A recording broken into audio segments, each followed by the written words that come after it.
Hai teman-teman semua, apa kabar hari ini? Sudah pasti sehat kan? Perkenalkan, nama saya Claudia Safabla Putri.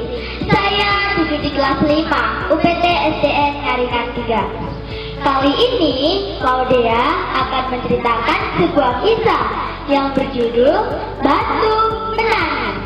Penasaran bagaimana ceritanya? Yuk disimak ya. Alkisah di sebuah desa terpencil di Kalimantan Barat, Indonesia.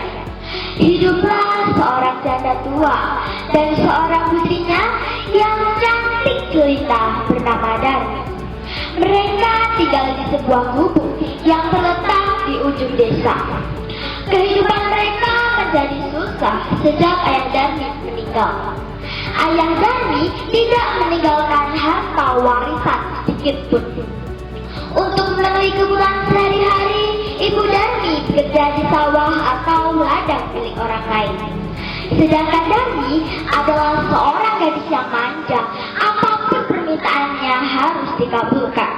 Selain manja, Darmi juga seorang pemalas. Kerjaannya hanya bersolek dan mempercantik dirinya di depan cermin. Setiap sore, Darmi selalu hilir mudik di kampungnya tanpa tujuan yang jelas, kecuali hanya untuk mempertontonkan kecantikannya. Setiap kali sang ibu meminta Darmi untuk pergi ke sawah membantunya mencari nafkah, Darmi selalu menolak. Nah, ayo bantu ibu ke sawah. Aku tidak mau. Sawah itu panas. Lagi pula nanti kulit dan kuku menjadi kotor terkena lumpur. Aku tidak mau. Apakah kamu tidak kasihan lihat ibu, nak? Tidak, biar ibu saja yang tua pergi ke sawah. Karena tidak mungkin ada laki-laki yang masih tertarik dengan wajah ibu yang sudah piput itu. Begitulah perkataan anaknya setiap kali sang ibu meminta untuk pergi ke pas sawah. Akhirnya sang ibu berangkat ke sawah untuk bekerja. Sedangkan Darmi tetap di gubuk terus bersolek untuk mempercantik dirinya sendiri. Setelah sang ibu pulang dari sawah, Darmi kemudian meminta uang upah yang diperoleh ibunya untuk dibelikan alat kecantikan di pasar. Ibu, mana uang upahnya itu?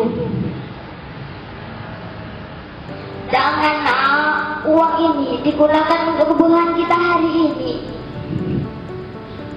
Tapi Bu, benda habis, aku harus membeli yang baru.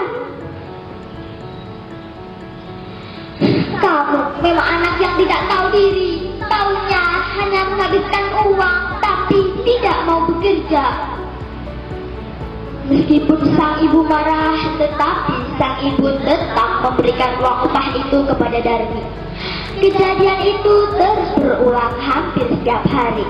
Setiap kali ibunya memperoleh upah dari bekerja, Darmi selalu membelikannya untuk alat-alat kecantikan yang lain.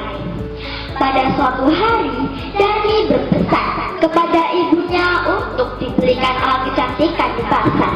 Tetapi ibunya tidak tahu alat kecantikan apa yang Darmi maksud.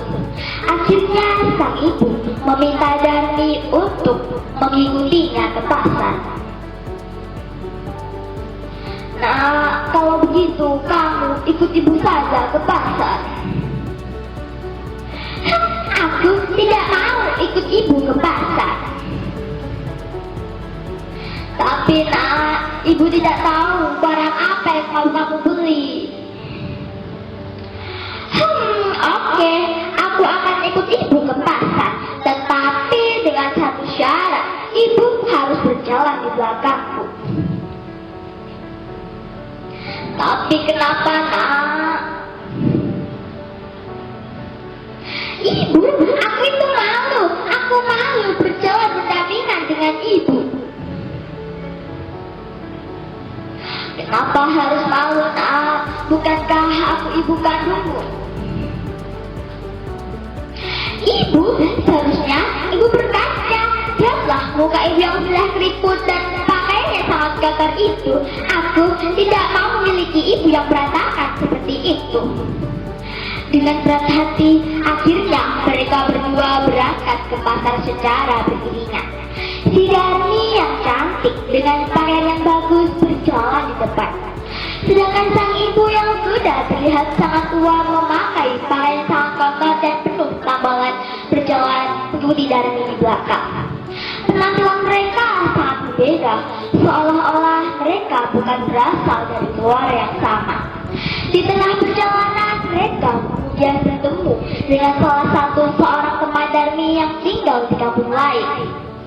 "Hei Darmi, dari mana kamu?" Aku tidak pergi ke pasar." "Lantas siapa di belakangmu itu? Apakah dia ibumu?" "Hah, ibuku? Tentu saja bukan. Aku tidak mungkin memiliki ibu seperti itu. Dia adalah pembantuku." Laksana disambar petir sang ibu mendengar ucapan putrinya. Tapi sang ibu masih diam menahan rasa sedih.